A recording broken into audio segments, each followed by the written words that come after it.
Watch more programs like this on cable and stream with PCN Select. Subscribe at PCNTV.com.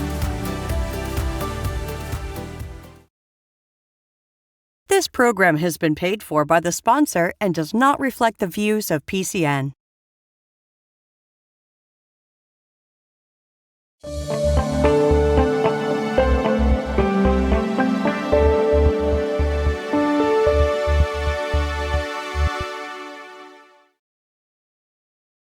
Welcome to PHRC Speaks, Fair Housing in the 21st Century.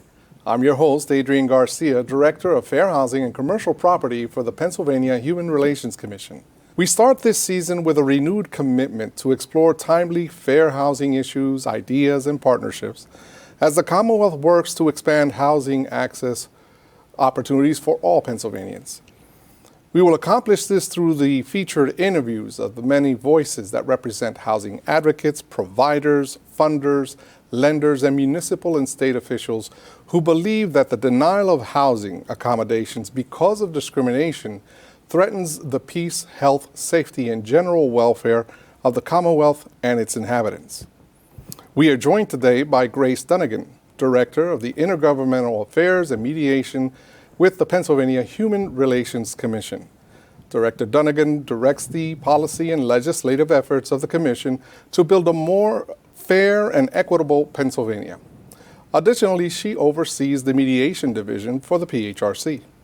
Prior to joining the Commission, she served as the Central Regional Director for Governor Tom Wolf's office. Welcome, Director Dunigan, to PHRC Speaks. Thank you so much for having me. Absolutely. So tell us a little bit about what you did as Central Regional Director for the Governor's office. Yeah, happy to. So the Governor's office has broken up the Commonwealth into 5 different regions. So we have the Northwest, Southwest, Northeast, Southeast, and then everything that's in the middle. That's the central part of the state. And so there were 16 counties in my region. I had all the way up through Center County and State College, all the way down across to Altoona, Blair County, and over towards Lancaster. So kind of like an upside down T. Sure. And my job was to advance the governor's policy agenda at the local level. So I spent a lot of my time talking to county commissioners, mayors, township supervisors, all of your local government kind of representatives to make sure that if they had any concerns, they were being addressed appropriately and effectively, but also to learn from them about how we could make better policy in the governor's office when it came to local government. And also help advance the governor's policy agenda. So let them know what we were doing, how we were trying to help, if we needed them to call their state reps on our behalf or whatever it was. So it was so much fun. And I'm a nerd who really likes local government, so sure. I had a great time with it. But then, the administration was winding down and it was time to find something new. So now I'm over here at PHRC. Well, we certainly are enjoying having you at the PHRC, and it brings me to my next question. Tell us a little bit about your social justice journey. Where does that advocacy spark come from, and why the PHRC?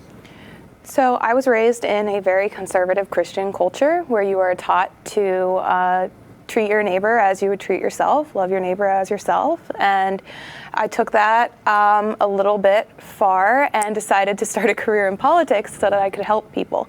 I wanted to help people and advocate for them, not in the way that like a doctor helps people feel better or a lawyer advocates for people in court. I wanted to help them on a political scale, sure. to bring equity and justice to people that were, perceived as less than in the eyes of the political system. Mm-hmm. And so I started working for Governor Wolf's office. And there I was kind of a jack of all trades, did a little bit of everything. And now at the PHRC, I'm excited to get to kind of dive into civil rights, which is a passion that I developed while I was working with Governor Wolf's office, because you see the inequities all the time, especially when you're out traveling the state, which is what I was doing a lot of the time. So when this opportunity came available, I had to jump on it. Right. So under the Fair Housing Act, the Commonwealth has an obligation to affirmatively further fair housing. And Section 2 of the Pennsylvania Human Relations Act, well, it tells us the reason why we should do this. How do you see the Division of Intergovernmental Affairs and Mediation playing a role in this effort? Yes, so I think it's important to first talk about what intergovernmental affairs is. It sounds kind of ambiguous. A lot of people understand what communications or policy is. Intergovernmental affairs is a little more nuanced in that we're kind of the people who know the people. We are the ones that are out there talking about the things, building the coalitions, gathering support. So intergovernmental affairs acts as the liaison between the state government, the federal government, and the local government, community organizations, vested partners, stakeholders across all spectrums. And housing is one of those issues that touches everybody. Absolutely. So housing, there's a lot of involvement from the federal government through agencies like HUD and legislation that's passed by Congress. There's local and municipal involvement, as we've talked about before. Those are where most of your housing codes get made. And then community partners or housing advocates all across the Commonwealth doing all kinds of wonderful work. Then there's private businesses and developers. And so intergovernmental affairs is kind of uniquely situated in a position that it's very beneficial when it comes to combating housing issues, because even if it's just within the state, making sure the different agencies are talking to each other, making sure that communication is streamlined, and when there are things that we do want to advance, knowing who to call to help us advance those things. So, and talking to our legislative partners is obviously going to be a huge part of affirmatively furthering fair housing. So I think intergovernmental affairs is going to be vital to our efforts at the PHRC, and I'm really excited to expand on it. Mediation, we offer mediation here at the PHRC in that it is a free, confidential, and voluntary service. So if you have a case with the PHRC, in your packet you will receive an invitation to mediate, and you have the opportunity to do that if you would like to. Some people don't, and they just want to send it straight to investigation, and that's totally fine too. But in the housing space, I think mediation is going to be really important as we go forward. Excellent. Well, now PHRC is a nonpartisan, independent civil rights enforcement agency. Given today's political realities, what do you think is the best approach to encouraging our legislative partners to take meaningful steps to ensure housing justice? I think because PHRC is independent, it gives us more credit or more clout towards these issues because we're not subject to political whims in the way that elected officials are. So we don't have to worry about being reelected. We just have to worry about carrying out the Human Relations Act. So it gives us kind of this legitimacy almost, that when we speak with a very powerful voice because we are coming from this nonpartisan background. In terms of how we can kind of, what was the rest of the question? Encourage them to actually take those meaningful steps. There it is. So in terms of getting the legislature to act, I think it's important to remind them that the housing issues are not just a city issue. Housing issues affect everyone across the entire Commonwealth. Even the most rural red areas, they are experiencing housing inequity, especially our older populations, families with young children, people just trying to make it. And reminding our legislators and the constituents of those legislators that this is an everybody issue. It's not just a Philly and Pittsburgh issue. So if we're able to kind of transcend those partisan boundaries, and I think we will be able to, we will have significantly better luck in getting the legislature to act and furthering our goal. Absolutely, yeah. I mean, one of the things that people don't realize is that, you know, age is a protected class under the Pennsylvania Human Relations Commission. And when you look at, for example, property maintenance issues that may be occurring in both cities as well as rural areas, you'll find that a lot of the people that are living in those substandard housing units are the elderly, right, or individuals with disabilities. So it's a very good point that you raise. Now, previously you mentioned that the mediation division is going to be key to this effort. Can you tell us a little bit about this division and what its role is within the commission? Yeah, so like I mentioned earlier, it's a free, confidential, voluntary service that the PHRC provides. So if you have a case, you can choose to request mediation. Now, both sides have to agree. That's always the challenge, right? But it's been immensely successful so far. And we currently only mediate two kinds of cases. We mediate public accommodation and employment cases. However, with your help and your team's efforts, we're now starting to mediate housing cases. And I think mediation is uniquely situated for housing. We're kind of at like a climax, I think, in the housing space right now. It's almost like the top of the bubble, not in the 2008 sense, but rent prices are higher than they've ever been. Housing discrimination is way more prevalent.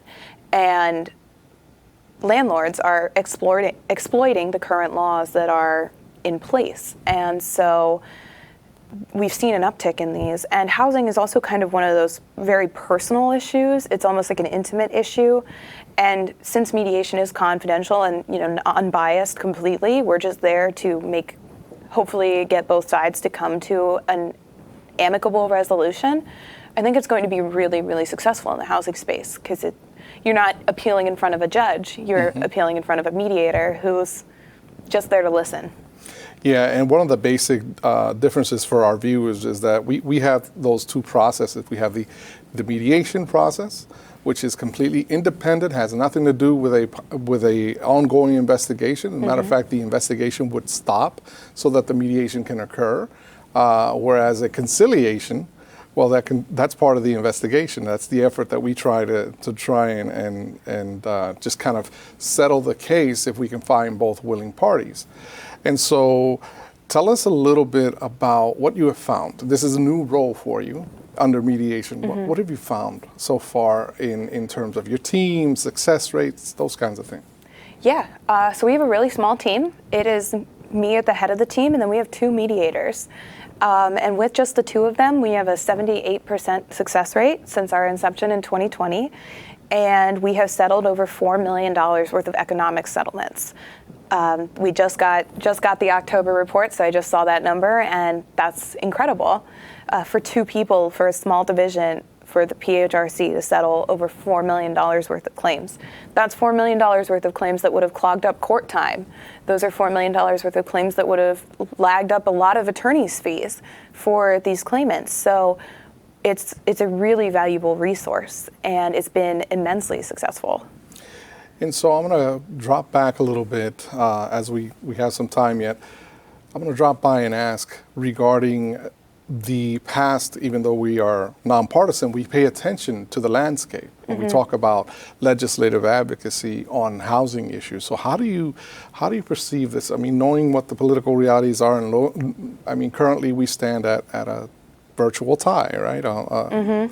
So will this hamper efforts to try or will it help efforts to try? And I know I'm putting you on the spot, but no, you're okay. Do the best you can with that question. We'll see. It's a little tough right now because as of now, there are some outstanding house races that have not been called in Pennsylvania that will determine who controls the PA House. The Senate is still going to be under a Republican control, which is how we've seen it for a long time now. But the PA House has also traditionally been controlled by Republicans, but it looks like that might not be the case here shortly. And a divided government, it causes a lot of backlogs. We know that. It makes getting any legislation through immensely difficult. However, it also proposes some new ideas. The PA House has been controlled by Republicans for over 20 years, so getting some new leadership, some new people and new positions might kind of reinvigorate this effort. Without any partisan lean, it's just going to bring some new ideas and some fresh blood. Now that also comes with complications because new leadership, you're learning a whole new thing about how to run a chamber. That is not easy. And so it'll be neat to see how it plays out, who they shuffle around and how it comes to fruition here. But I think it bodes positively for our goal because there's going to be new people in new positions who want to try new things. And historically in Pennsylvania, housing has kind of fallen to the wayside. It's been put on the back burner. And if we can get a new legislature, some new blood in there that wants to move forward with something like this, and there's an appetite to do it, I think it's going to play well for us. Now, we've talked about the legislator, and you mentioned earlier about being able to speak to stakeholders in the Commonwealth as well. So how do you see that approach differing, say, from the stakeholder approach? So there are plenty of departments that also have policies that govern housing. So how do you envision that approach? Mm-hmm. Yeah, so there's a bunch of stakeholders in the housing space, and you've talked to them, as have I. And I think the most important thing to do with advocates, in my experience, is direct their energy towards one specific goal. Oftentimes, advocates, they're trying to do so much, and that's great, and we need them to do that, because without them, nothing's going to move. However, sometimes concentrating those efforts on a key group of things, and I know we've talked about this when we're looking at stuff, but like, what are your 3 big things you want to do? What are the 5 goals, and making sure that they're all focusing on that. Now that's way easier said than done. So it takes a lot of talking to, a lot of proposing, and making sure at the end of the day that the advocates feel that they are being heard and that their perspectives are being carried into this legislation. Because if you leave them out entirely, you're not going to get their support, and we need them, and we need them to continue pushing too. Sure. So how would you approach the stakeholders?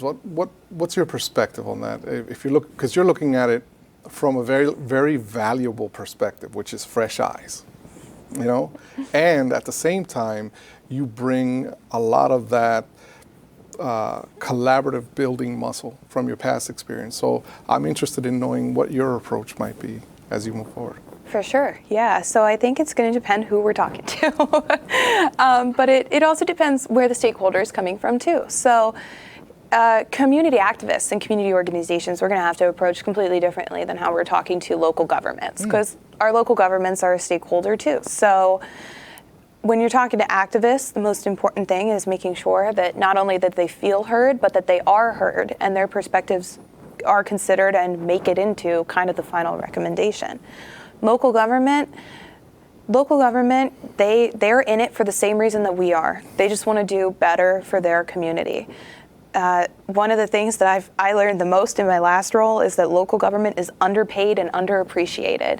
And so these are people that just want to help, and making sure that we're not burdening them by giving them additional things to do on top of everything else that your mayor already does is going to be crucial. So when we're approaching it, we need to make sure that it's a very balanced approach, and that local government is not being burdened, but that the activists are still feeling like they're getting a win out of this.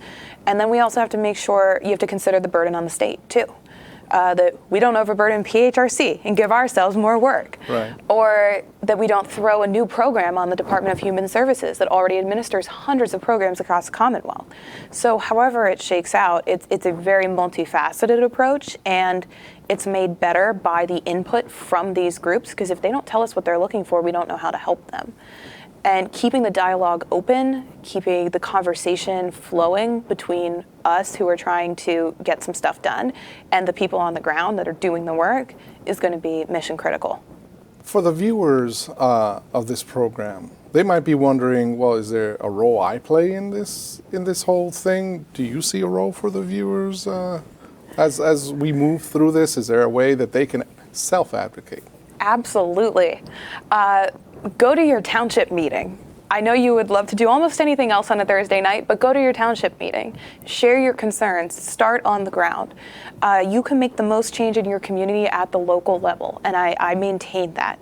So if you are able to request a meeting with your mayor's office, some mayors have like housing divisions within their building, within their office structure.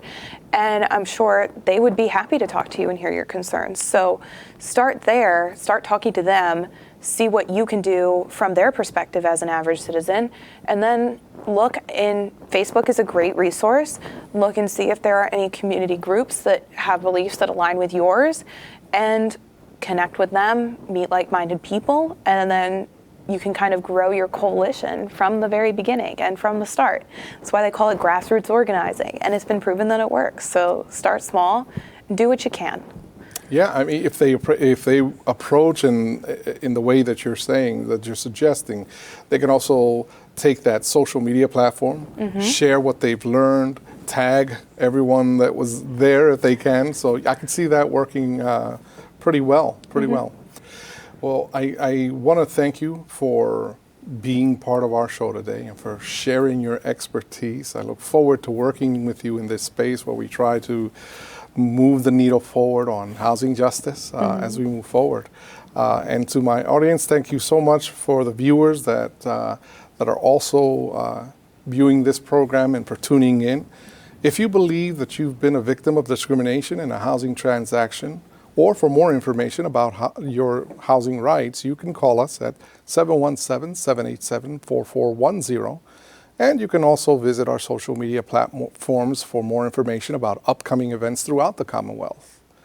That's going to do it for this episode of PHRC Speaks. Until next time, be good, take care, and be fair to each other. This program has been paid for by the sponsor and does not reflect the views of PCN. To get your program on PCN Fusion and for more information, contact info@pcntv.com.